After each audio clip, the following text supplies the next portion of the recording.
দক্ষিণী সিনেমার কিংবদন্তি অভিনেতা কমল হাসান অভিনয়ের দক্ষতায় যেমন তামিল চলচ্চিত্রে অসাধারণ সাফল্য পেয়েছেন, তেমনি বলিউডেও নিজের শক্ত অবস্থান গড়ে তুলেছিলেন। ১৯৭৪ সালে আইনা সিনেমার মাধ্যমে হিন্দি চলচ্চিত্রে যাত্রা শুরু করে ১৯৮১ সালে এক দুজেকে লিয়ে ছবিতে রতি অগ্নিহোত্রীর বিপরীতে অভিনয় করে রাতারাতি জনপ্রিয়তা অর্জন করেন এই দক্ষিণী সুপারস্টার।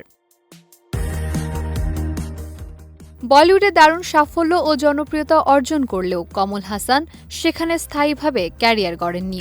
এক সাক্ষাৎকারে তিনি জানান, হিন্দি চলচ্চিত্র জগতের চাকচিক্য তাকে টানতে পারেনি। সেই সঙ্গে সে সময়ের বলিউডের অন্তরালের কিছু অস্বস্তিকর ও আলোচিত দিক নিয়েও কথা বলেন এই অভিনেতা। সেই সাক্ষাৎকারে কমল হাসান জানান, সে সময় বলিউডের তারকাদের জীবনযাত্রার সঙ্গে তার জীবনের ছিল বিস্তর পার্থক্য। তিনি সাধারণ জীবনযাপন করতেন এবং নিজের অনেক কাজ নিজেই করতেন।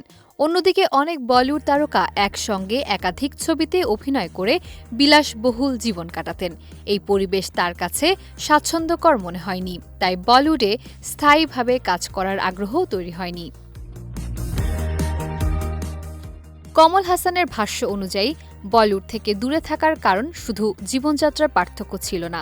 সে সময় মুম্বাই চলচ্চিত্র অঙ্গনে আন্ডারওয়ার্ল্ডের প্রভাব এবং কালো টাকার বিস্তারও তাকে গভীরভাবে হতাশ করেছিল।